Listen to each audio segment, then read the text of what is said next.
Hey everyone, we are here for the first of several podcasts we're going to be doing with Dell Technologies.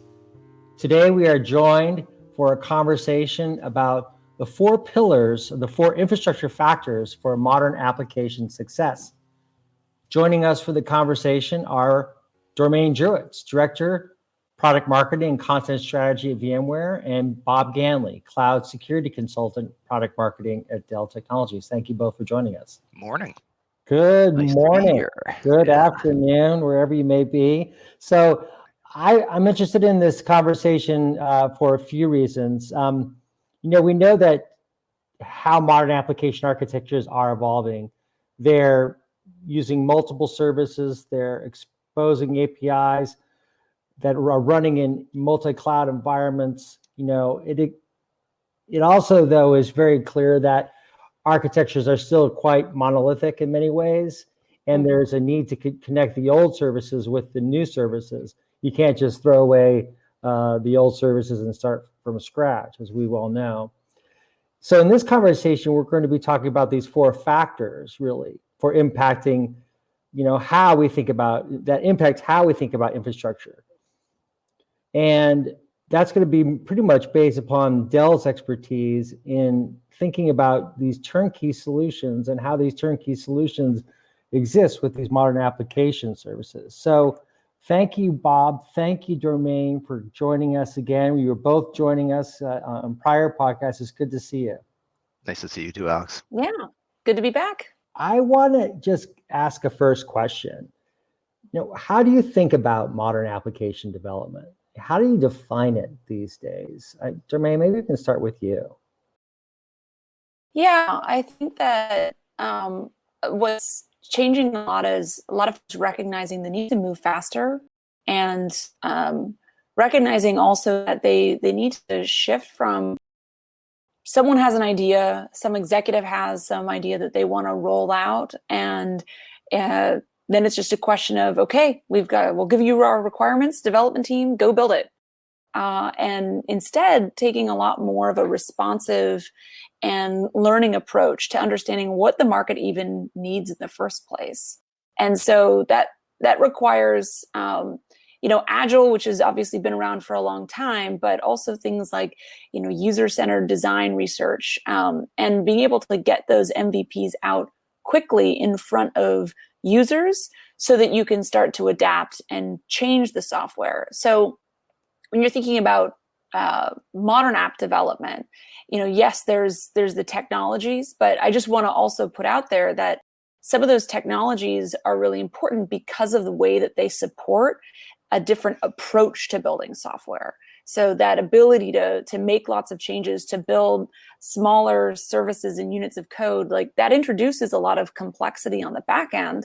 And so having the infrastructure to support that complexity and automation to support the full life cycle of discrete different services so that you can push code to prod quickly as you're learning from your users. That's really important. And that's really what ties together kind of the quintessential ideal of like you're building software that people love and keep coming back to, but you have the infrastructure to support it. So it's that really focus on the people in many ways, isn't it? By leveraging their own understanding of the technologies. You mean the developers or the developers? end users? Yeah. The developers actually, and the end users. I mean, wouldn't that be true? Well, I think what's interesting is that developers today actually face a tremendous amount of choice. It's really an overwhelming amount of different open source projects out there that are available to use, and of course all the tools and languages that they're familiar with. Tons of new languages that have popped up recently that are really good for certain things, and developers are often very curious and want to try a lot of things and learn about it, but it can also lead to that sort of paradox of choice, which is like, how do we move forward with all of that? So thinking about, okay, what's the developer experience where a developer can still be productive, use the tools that work for them, but don't get mired in a lot of detail that they don't really need to manage. And then similarly, it's the same for consumers. We're all facing a huge amount of information that's coming our way as a consumer, as a user. And I don't necessarily want to get buried in options. I want the software experience as I'm, say, navigating a store that I'm buying from online, or a financial services service that I'm using, a banking website.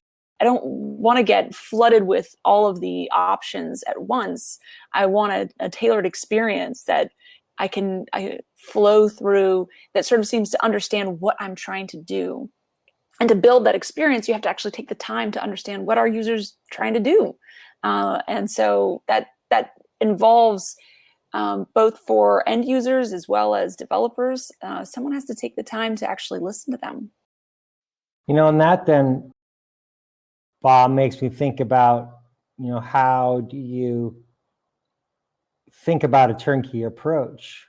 And I know that, Dermain, you came from Pivotal before, they were acquired by VMware. And at Pivotal, there was a real emphasis on developing, opinionated infrastructure, so to speak, where it was, like you were saying, the users have to make all these, have all these options, and developers are looking at all kinds of open source projects themselves and trying to just figure things out. How do you think about that in terms of a turnkey approach? I'd like to get your perspective on that on the Dell point of view. Yeah, thanks, Alex. I think Dermain makes a really important point. Just thinking back to my own career, my first job as a software developer, literally the first project I worked on was 18 months from the time we started gathering requirements until the time that we handed that application to operations to put into production. And that's not uncommon with waterfall, right? So Agile really gets us to the point where not only can we involve the end users and iterate very quickly, but we also bring the operators in so that it's not the type of situation where, operations is saying, hey, hold on, slow down here. And so what's happening is you get these new technologies, basically, cloud native applications, 12-factor apps, not that new, but microservices architectures. Now, container deployed microservices architectures are really what is supporting the ability to be able to, quickly develop and change applications that are being rolled out. And so the challenge really becomes now, how do we get, operations on board along with developers in order to, make this real so that we can actually implement this in production.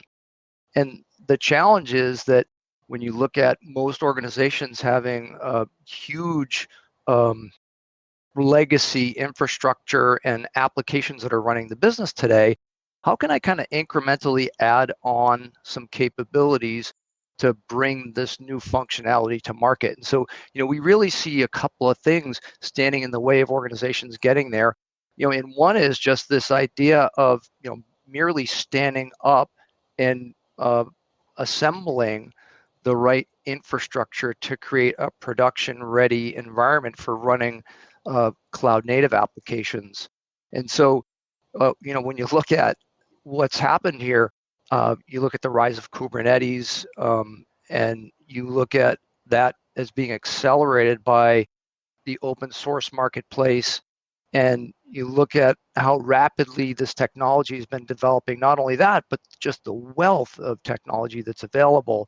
It's just overwhelming to think of all the choices that need to be made in order to assemble the fundamental stack to bring up and support these new architectures. And so the way we're looking at it is, if we can work with organizations to bring an opinionated stack, if you will, where we've made some of those choices. So, you take, you take upstream Kubernetes, and you take, the other components that need to be put together. For example, your container registry, or, your monitoring or logging tools, or your software-defined networking stack, etc. Make those choices, integrate them to get them to work together, and then implement them in a way that they can be very rapidly stood up in an environment that we know is stable and can be production ready. We just sort of eliminate a lot of kind of, the initial hurdle that needs to be got over as organizations are looking at adopting these technologies. So when you think about the turnkey options, and one thing I'm hearing is how the patterns are really changing that have traditionally been associated with accelerating application development, with these cloud native practices. And then there's what goes into actually building the stack itself. And, Domain and Bobby as well referred to open source, for example. And, the CNCF has any number of projects. That's the Cloud Native Computing Foundation, for those not familiar with it. These cover monitoring, logging, ingress, container registry, cluster lifecycle, you name it. And so, Domain, maybe back to you. What is kind of that process and methodology that you see developers going through now that might be different than 6 months or a year ago that reflect this change to cloud native and reflect this change to open source? Well, I think that as folks are kind of wrapping their head around, I need to get apps into production. Therefore, what do I need?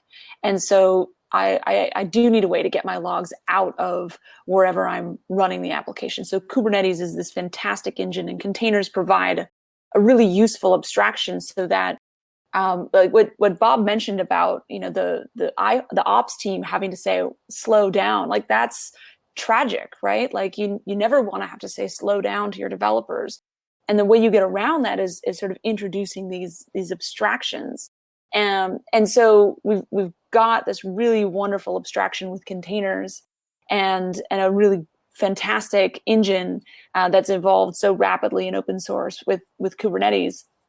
But now how do we get it up and running quickly? And by up and running, we don't just want the dial tone of the Kubernetes there. We want to make sure we can get an app running on it. And can we get that app to production? And so that sort of sets that high watermark that you're trying to build towards. And what do you absolutely need in that? And then the great thing about Kubernetes is it's the car that you can pop the hood and you can change things out, and you can customize it, and you can do a lot of things to it to meet some of your own requirements. But you still underneath it want to make sure, like, are we getting the infrastructure dial tone? And we don't want to have to wait for that. And so what Bob's referring to is like, how can you get that, virtually on demand, even if you're not running in the cloud? Like, one of the things that made public cloud providers so popular, continues to, is that you can just, get resources on demand. Now, there's still a lot of work you have to do to get those apps into production, but you can get the infrastructure on demand. Now, there's places and there's instances where that's not an option. So even if you look at the footprint of every single cloud provider around the world, you're going to have jurisdictions that you don't have on-soil infrastructure. How do you get on-soil infrastructure stood up in those jurisdictions if you have a regulatory requirement? Can you make that as turnkey as possible? Why can't those apps and those developers have the same experience? Or sometimes you have extremely tight timelines associated with that. So how do you, with the Air Force, for example, they had a deadline of, you have 120 days to get a cloud stood up in one of our air operation centers, which is in, countries that don't exactly have a lot of commercial resources available to them. How do we do that quickly? So that's where solutions like what Dell has built are tremendously valuable, because you get that on-demand experience for these use cases that you can't just turn to a cloud provider to get. Mm-hmm. And so that speaks to the first pillar, really, turnkey operations and these options that we have with turnkey operations. And one of the aspects of this is how quickly the OS is changing. We are seeing how the cloud is as much an OS as anything else. And so I'm curious on how that affects the operating model, Bob. And so when we're thinking about that turnkey model, that turnkey approach, how do you think about the cloud? How do you think about cloud services? Because I think of turnkey operations, I think of something that you can have right there. That's, that you have an IT team that can work on it. But when you're thinking about cloud services, it's quite distributed. Yeah. So, I mean, I think this all comes back to the whole idea of modern applications and where organizations are trying to get to. So, first of all, when we think about cloud, we think about cloud as an operating model, right? In other words, it's how we're using technology. And so when we think about agile and using technology in a very agile way, and then some of these new architectures that have been developed to support agile, we see huge benefit, and we see that as part of the cloud operating model. And part of that is, how do I bring that to my existing operation? And so most modern applications approaches aren't going to be built in a complete cloud native environment from scratch. The fact of the matter is, most organizations have investments that they've made in applications and infrastructure that are running the business today. So, to take Dormain's example of a banking application, for example, a bank looking to roll out a new service in a mobile app form might well use data sources from existing run the business applications that have been implemented in monolithic architectures today, but be developing new microservices based GUI or functionality, or want to pull in some API driven service from the network in order to present new functionality to a customer through that app. And so what that means is that you've got existing infrastructure and existing applications that need to be supported and continue to be run as you're developing these new applications and rolling those out. And so what we see is this concept of modern apps is really all about API enabled functionality that can be connected together in a very agile fashion. And we see that as being what cloud is all about. But now the question becomes, hey, if I got to run the business and if I have to continue to support the applications that I've got running today, which are largely monolithic architectures, probably running in virtualized environments, and now I'm looking at the need to add on or support Kubernetes orchestration for containers specifically. How do I do that in a way that allows me to continue to run my business today and incrementally add those capabilities, instead of having to do that in a way that essentially stops investment in my existing infrastructure? Not only that, but how can I take the existing skills that I have today and address the needs that I have to support operating some of this new technology, which frankly requires some new skills, but how can I add those skills onto the folks that I have today? And then third is this idea of I have to manage this whole thing. So I've got processes in place that I'm using to govern my operation. I've got tools that I'm using to monitor my existing applications. How can I take those existing tools, how can I take those existing processes and extend them to support more cloud native architectures so that I can have a true modern applications approach which combines the best of the both? And that's what we really see as being this cloud operating model. So I just have a question, because now we're in a time where everything seems to be getting accelerated, where the need to be closer to the compute is more important than ever. Especially as everyone is working from home, and there's a lot more demands being put on organizations, not just from a human perspective, but also that technological perspective.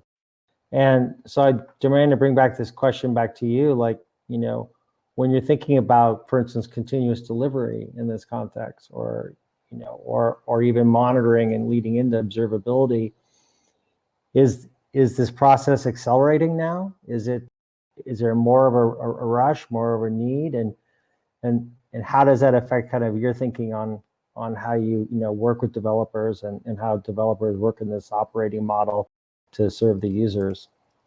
Yeah, it's interesting talking to some companies out there.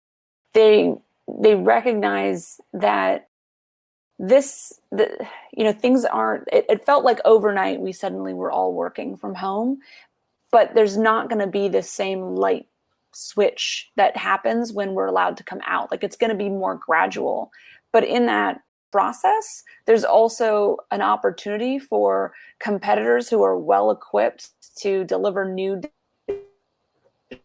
digital experiences to customers to quickly take share. So I was having a bit of a thread exchange with Nick Hoydecker over at Gartner about this, because he's like, well, this is the same, this notion of like, we need to move faster digitally to take share. Like that's been the case for 10 years. But I think because the dramatic change in behaviors that we're seeing right now with the pandemic, that actually means that there's a commensurate opportunity to take dramatic share. So instead of this slow, gradual bleeding towards folks who can deliver experiences, there's like this overnight sort of shift that's either happening or is going to happen as folks start to kind of come out of the shock and shelter mode. And so, that's something that I think folks are really starting to think about and want to know, how can we move quickly but sure-footedly to have an impact and be sort of on the receiving end of that share shift that's happening. How are we going to be able to do what we need to do to get a good digital experience, move quickly if we recognize like suddenly everyone is required to do X?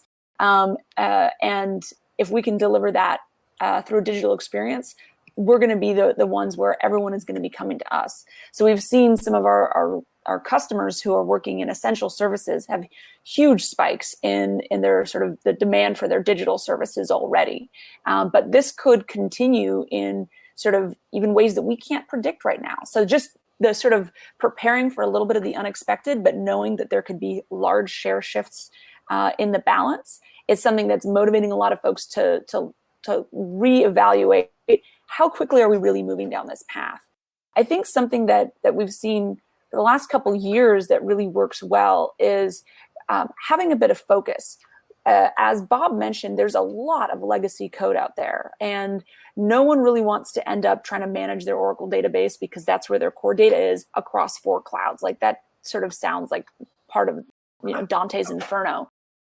So how do we figure out, okay, we want to move quickly. We can't boil the ocean though. We need to show some impact and learn quickly. So picking a particular application or picking a particular business function that you're just trying to make more digitally enabled, and even whatever applications and services touch that, let's focus there. Let's try to have some impact with that particular business function, that capability, and modernize whatever we need to along the way. Those are the pieces that you want to make sure are in that continuous delivery path to production, in terms of the compliance that's now much more automated than it used to be. Being willing to go back and revisit, like, okay, can we do this in a way that's compliant? Like, because we had a process before, that process isn't serving us anymore. We have to be willing to revisit it. A great quote from Len Hardy at Northern Trust that I love was described it as unwinding folklore. Now that's a lot to ask in a short amount of time, but if you're really looking at things as like, we want to be on the receiving end of the share shifts that are happening, we need to be willing to revisit those types of sticking points in our path to production so that we can go faster. And if provisioning infrastructure is that challenge, then things like the sort of consolidated infrastructure turnkey solutions from Dell Technologies, that can be a great way to solve that problem. It's not often that Dante's Inferno gets brought up in a podcast, and and I'm not gonna. I'm Alex, not gonna. You just haven't been on enough podcasts with me. It comes up more than you know. I'll have to save it for another time for us to get into the 9 concentric circles of hell. I mean, I think starting with limbo, but we can go from there another time. I mean, what you wait when you're like, okay, I'm done with my code. You're in limbo until it's in prod. So you're already in that inferno spectrum, right? So it's, now when you're dealing with the security reviews or you want to make a change to the database schema, like you might be drilling a little deeper to the core there. So it's a very real visual that I come back to, unfortunately, on a daily basis. I think that by that time you're in the fifth circle, which is anger. When you get into the security mode, but I can see the infographic now that you have where you're mapping everything, all the way down to treason. Oh. Well, I'll tell you what, I think, certainly one of those circles, has to be when, an emergency patch needs to be done to your infrastructure in order to address, let's say, a CVE. And, then you're faced with, how do I update this thing? And so, to go back to one of the points Dormain was making about automation, we have to automate that pipeline so that we can get to production. But I think we also need to think about, the poor operators out there who are responsible for keeping this environment fresh and up to date. So whether it be agile from the perspective of adding a new capability, as in, a new feature gets added to the core platform, or if it's addressing a CVE with, a patch that needs to be applied. When you think about all the components that are involved in, keeping a production environment running, specifically for cloud native, you look at huge manual task potentially with lots and lots of moving parts to keep that fresh. So one of the things that we're very focused on at Dell Technologies is, going back to those, infrastructure keys for cloud native and modern apps, is really thinking about automating the underlying platform so that you can do things like lifecycle manage everything from the firmware of the hardware to the underlying IaaS that's your containers as a service platform is running on, and keeping those in sync and doing that in a way which is non-disruptive to your applications, right? Because after all, if we're talking about applications that are running the business, applications that are, potentially the way that we're addressing these rapid shifts and trying to take share, we want to do those as quickly as possible. So, this is where we look to automation to not only speed staying up to date, but then also speed getting new capabilities into the system, and also to stay secure. So, we look at automation as kind of not only, from application development out to prod, but we look at that as, infrastructure up as well. I'm gonna really keep it consistent with, referencing Dante's Inferno. I'm gonna bring in another really esoteric classical reference here. Spider-Man. With great power comes great responsibility. So this is what I think of when I think about, how do you stay secure and how do you keep up with patches and CVEs? The torrent of CVEs coming out and being discovered is not stemming anytime soon. So, if as a developer you want to be down to deciding I want this operating system, then it's like, great, with great power comes great responsibility. Now it's your responsibility to keep it patched. So there's sort of a spectrum, and there's times when, as a developer, you do want to make sure that you have SSDs supporting the message queuing system that you've selected, because that that's what's required for your application. But there are other places where if you don't need to make that decision and you don't need to be responsible for it, then you're probably better off not doing that. So, it was great listening to Talanx, which is a German insurance company. And the lead developer there was talking about how they had a new kind of digital center of excellence. They were really trying to go very cloud native and going really fast. And they were building straight on a cloud provider. And then Spectre meltdown hit. And suddenly it was like, oh, I was supposed to go on vacation, and that's not happening because I am now having to go through and make sure that every VM instance is updated with a patched operating system. And that was a wake-up call. It's like, I don't want to have to deal with this. As a developer, I just don't, if I don't have to, I don't want to deal with this. So how much can we abstract away? And there's a time and a place where it's like, let's pop the hood and let's get something really customized. But if you don't have to, then you don't have to take on that responsibility. There can be another team in the organization that has that responsibility. Spider-Man does whatever a spider can. Spins a web. So there's a web here when we talk about responsibility. There's a web of APIs, really, that you have to think about. And if you don't think about like them keeping updated, then you're going to run into trouble.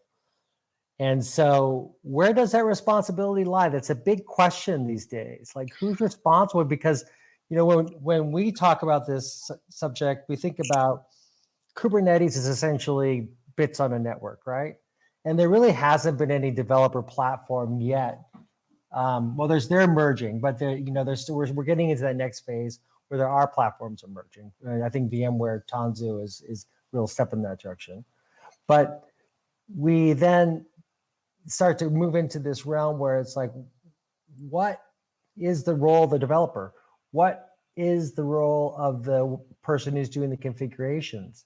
What are those personas? And so who is responsible in spinning this web, so to speak? I mean, this is, I think, where it's going to depend on the organization. You're going to see, and even within a company, you might even have different teams that are structured this way. This is definitely where we cross over from the technologies that are available and you know, providing capabilities to now how have you decided to structure and incentivize people? So if developers are really incented around delivering business value, they're going to be probably a lot more focused on, am I getting that business value out the door? And if they're incentivized on things like, is it available? They're going to be very focused on making sure that it's available. And so, you know, the emergence of things like DevOps teams and SRE organizations like are really, you know, catching on as people are starting to think about this question of like, whose job is it? You can sort of take that approach of like, well, if you build it, you run it. But that really works better for developers when the amount that they're having to build isn't as much. So the amount that they're actually responsible for isn't as much. They can bite off more if they want to, but then they're taking on more of that responsibility.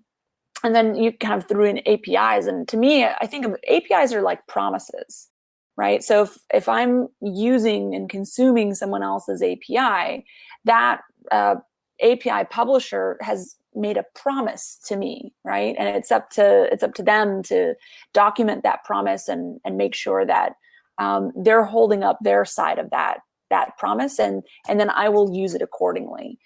So, you know, that sort of shift to that mindset allows there to be sort of clearer boundaries between these responsibilities. Because if you're publishing that API, you are taking on responsibility to hold up that promise. You know, Bob, maybe you can talk about this in terms of these boundaries and these APIs. How do you establish those in a turnkey environment? And how are you flexible enough so developers still can keep their promises? Yeah, I mean, Dormain talked about shared responsibility. I think it's a good way to think about it, which is that, you know, you have, you know, developers and operators that need to come together to create and deliver and maintain that application experience.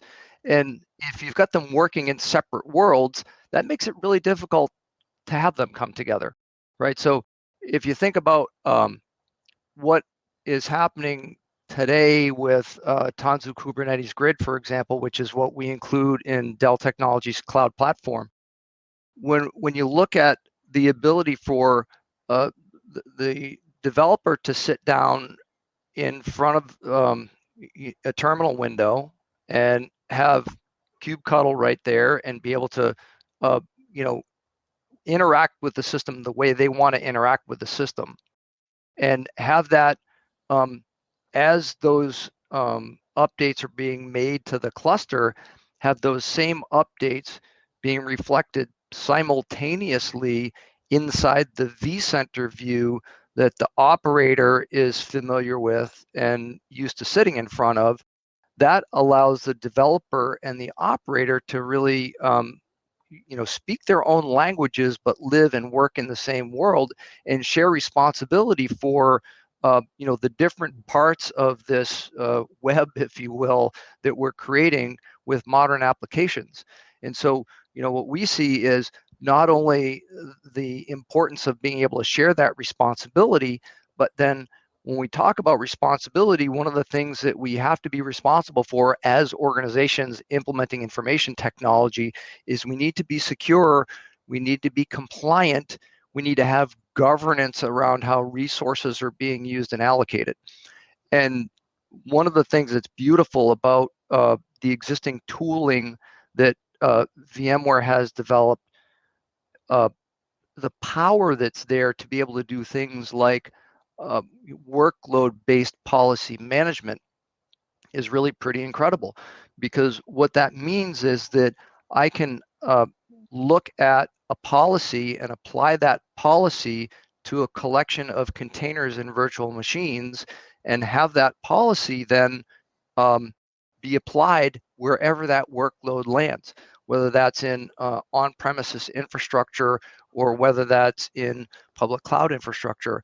And to be able to take and use that same set of tools to control workloads and control policies around those workloads, that same set of tools that I'm used to managing my existing traditional applications that are monoliths, that are running in VMs, that are running my business today, and to take and use that same set of tools, the same interfaces, and extend and apply those now to mixed workloads that contain both virtual machines and containers, and do those within that namespace construct that's you know, come to the fore with Kubernetes, is just extremely powerful. And I think that's what allows developers and operators to take shared responsibility and to apply that to really rolling out new compelling capabilities that combine both, you know, the best of, you know, the existing technical estate and applications, and these new cloud native capabilities are being developed with you know, agile and microservices architectures. So we could talk a lot about automation, and I think we've covered, I think, the overall basics. And so we've looked at turnkey options as one of the real factors for modern application success.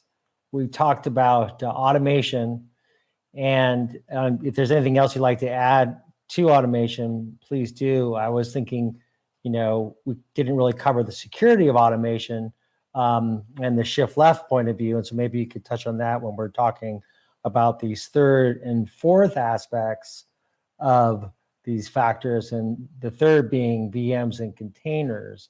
And it really brings us back to the concept of the operating system. And as we well know, the virtual machine has been the mainstay of IT for many years.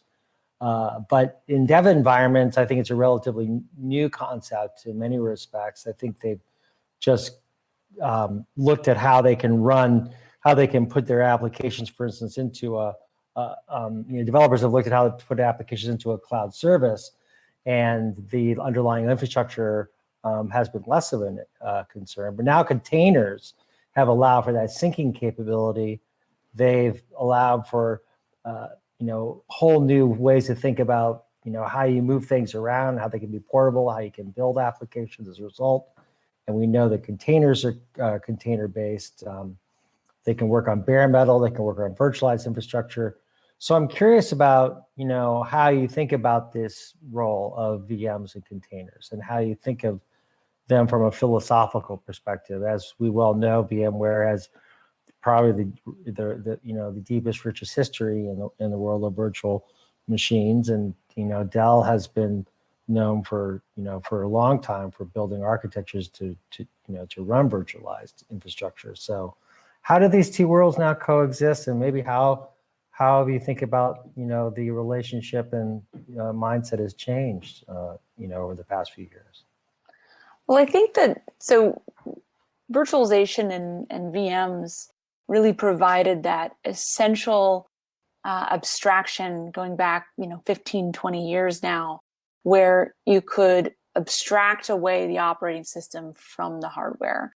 And that has opened up a tremendous amount of capability and really enabled the entire cloud movement. Because with that abstraction, you could now treat your resources differently. Now, what containers provide a sort of another abstraction, but I think what's an important difference when you look at container orchestration with Kubernetes is how Kubernetes then takes a declarative approach to that infrastructure.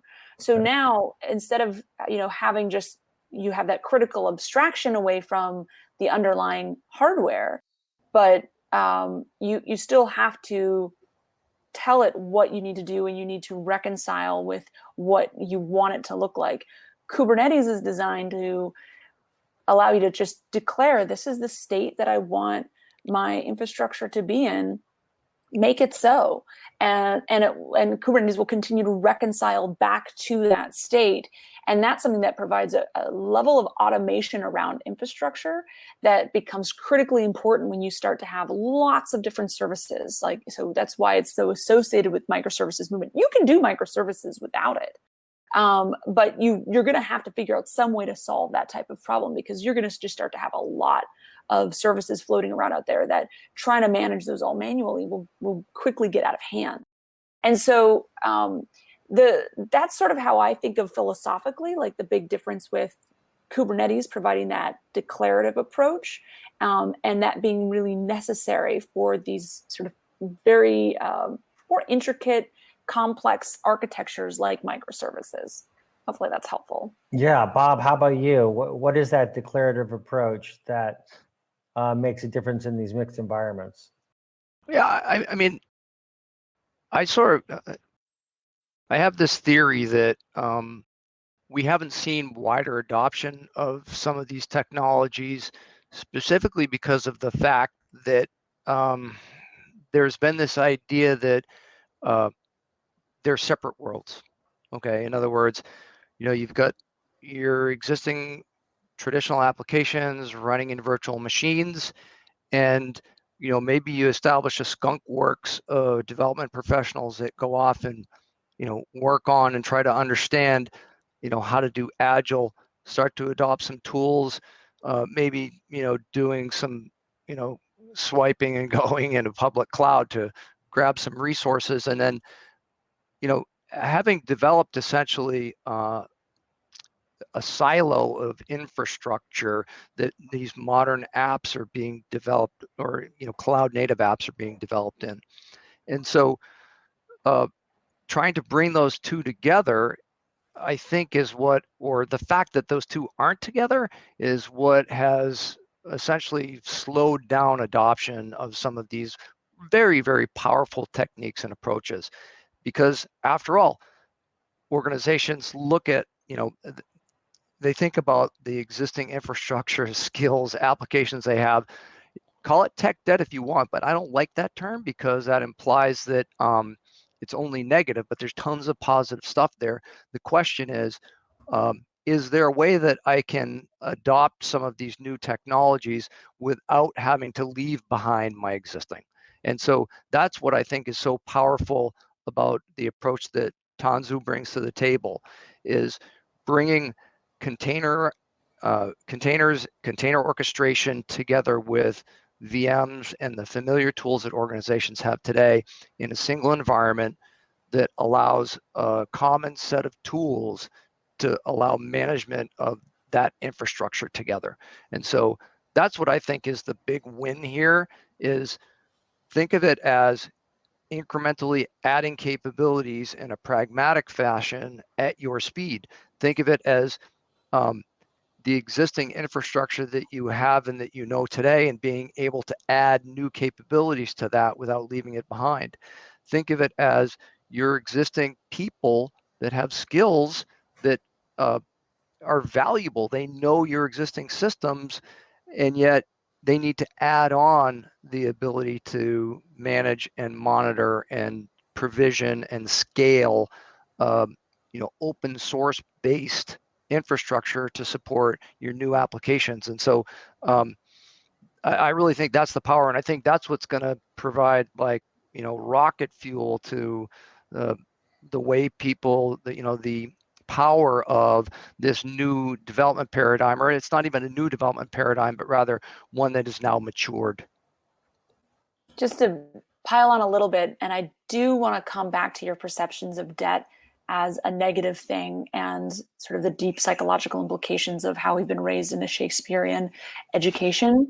However, first, I want to call out something you mentioned, Bob, around silos, because I think that that's a really big kind of challenge that a lot of people run into with siloed infrastructure. And this is only getting more challenging in a multi-cloud world.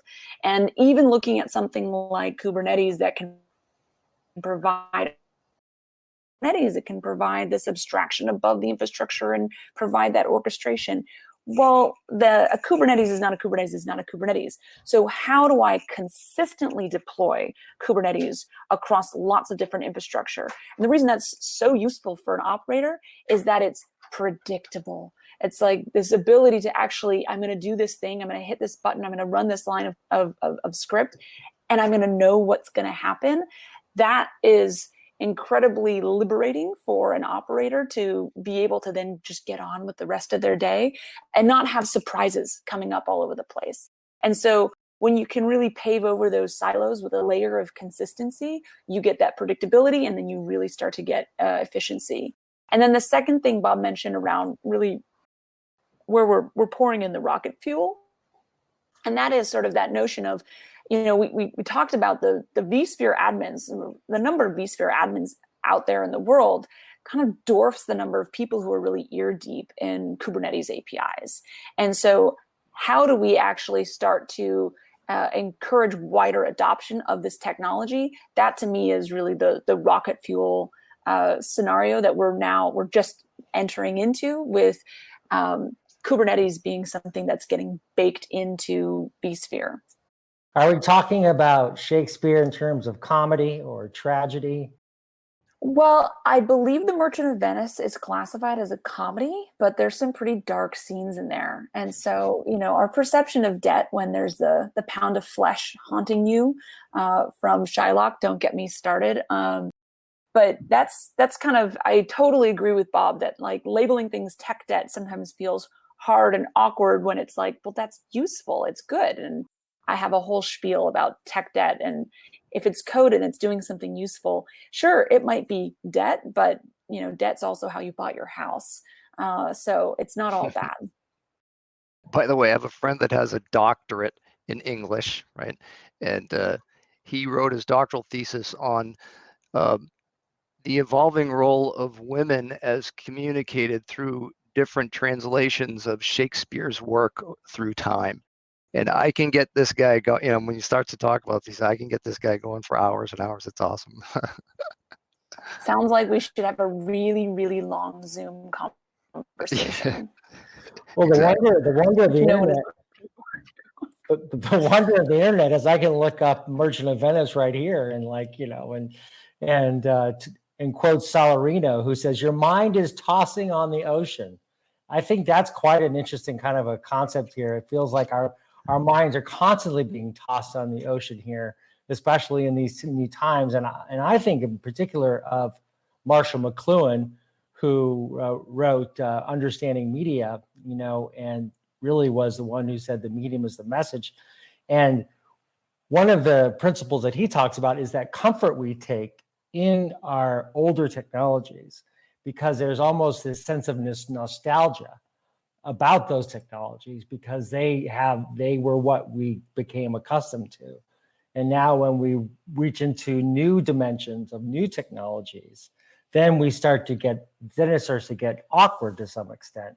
But it is that nervous system that is establishing itself, and McLuhan would talk about the factories that's actually being, almost extensions of ourselves, as in terms of our bodies. But now the digital infrastructure brings in this whole thinking of the nervous system in itself. And so from Dante's Inferno to Shakespeare to McLuhan, maybe we can talk about this in terms of this multi-cloud world. And our last pillar of our discussion here for one of the important functions of modern application. And so how is this role of software adapting now to this multi-cloud world? And do we even have the time to slow down, or even the time to take consideration when we are facing almost a new hyperspeed of evolution in the way we live and work? Yeah, well, Dormain started to touch on it, I think, and I began with kind of the assertion that cloud is an operating model, not a place, and we like to think about it as how technology is being used and the opportunity that we have, whether it's for interesting and unique services that are available through different providers, or geographic reach, or whatever it happens to be, is to have workload placement flexibility, to have the ability to scale at speed, to be able to connect to these services wherever they are. And so this idea of, for example, having to port your application in order to take it from your on-premises data center to, let's say, a public cloud data center doesn't really sound very agile, right? So, the Dell Tech Cloud approach, enabled through VMware Cloud Foundation, is all about what we call consistent infrastructure and consistent operations.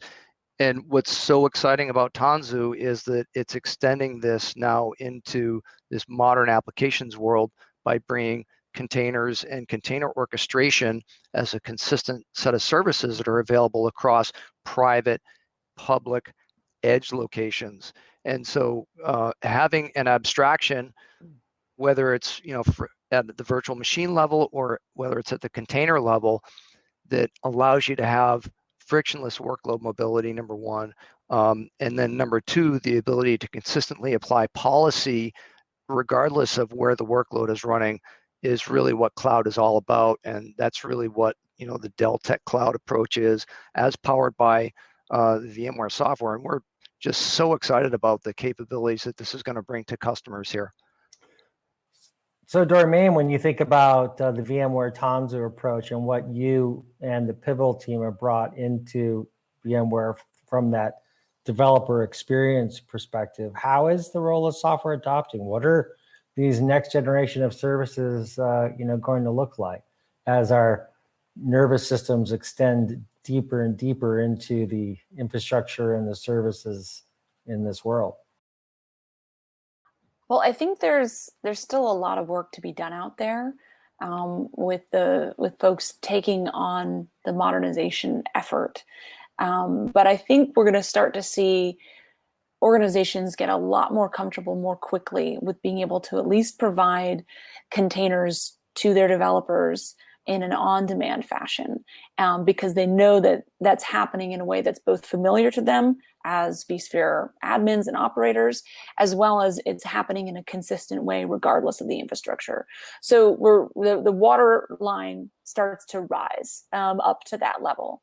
But I don't think it really ends there. I think that, while there's a lot of attention on that now, I like to look out further and think about some of the things that our customers who really forged ahead with Pivotal and taken on some of their most complex applications and modernized them to be able to start to quickly adopt machine learning and AI technologies so that they can add virtual assistants to their mobile applications, for example. Great story out of Comcast, able to get an MVP out in 8 weeks. But they acknowledge, you don't get to just do that 8-week sprint and add a virtual assistant. starting from zero. There was a lot of work that they'd done previously to modernize back-end systems, which made that sprint possible. And so this kind of, I'm jumping ahead a little bit here to the fourth pillar around tech debt, which I look at is, how do you take on managing your tech debt? You can't boil the ocean. You have to sort of pick some place to start, pick focus, so that what was the quote around the mind tossing and turning on the sea? You have to fight that to be able to focus, pick a capability you're trying to deliver, and then focus on how do we reduce the friction to change? How do, like we talked about how as humans change is really uncomfortable, right? Doing something different. I want to fall back to my familiar routines and my familiar tools. Change is hard, but we have to get more comfortable with change, because that's really what's required of us today to compete digitally. And so getting comfortable with change and figuring out how do we change the way we're working as well as the technologies we're using, those are some of the jobs to be done. This has been a lot of fun. And, I'm trying to think through now who is the hero out there. And, I have my own theories. Maybe we can just conclude with that. So who's the hero, Darmaine? Well, I think that there's a lot of different characters in this play, just to kind of keep with our Shakespearean theme there, who are heroes for different reasons. But I think, and on our last conversation, Alex, we dug into the hero persona of the platform team that's really there to support developers. I love that hero persona. I've seen those folks really change and get a whole new lease on life based on the new work that they now have building platforms for developers, as opposed to being on the other end of a ticketing system where it's like, please provision this thing, server, network, whatever. And so, I'm tempted to go that way, but maybe I'll go with the developer today. And so, as with the developers that can stay focused on delivering business value, they're also the hero. I'll go with the customer. How about that? I think when you think about where we're going in terms of these powerful paradigms and the powerful tools that they have, I think the whole goal here is to put powerful new applications in the hands of the customer or the user that help them improve their life in whatever way that is, right? So what we're able to do today is truly amazing. Where we've come, and I hesitate to characterize when that first job was that I had as a software developer, but safe to say COBOL and Fortran were still around. It's amazing what we're able to do. Yeah, I know it is. Actually, did you hear about how New Jersey is like desperately trying to find COBOL programmers right now because of their systems that are, anyways. I know that I refused to put that on my resume for a while because I didn't want to be known as the guy that knew that. But I think that the power of the capabilities that we have today to allow very rapid development of new applications and new uses of data is all about so that we can help meet the needs of whatever the constituent is, whether it's for a public organization or a healthcare organization. And we are super excited as Dell Technologies to help create the technology that helps make the world a better place. And we truly believe that these technologies are going to do that. So thanks so much for the opportunity to sit and talk about these. It's been a super interesting conversation. Yeah, it's been a lot of fun. I want to thank you both for joining us. Been joined by Darmaine Druitz of VMware and Bob Ganley of Dell. It's been a real fun ride to discuss these topics, and thanks for your literary perspectives. And Darmaine, I'm going to start studying Dante's Inferno, I think, a little bit more now to get a better perspective on this new world we're living in. I would leave you on a quote from from Caesar, but we'll save that for another day. Oh, yes. Let that day come as soon as possible. I can't wait. Thank you. Thank you both. Thank you. Have a good one. Bye-bye. Thanks, Alex. Thanks, Jermaine.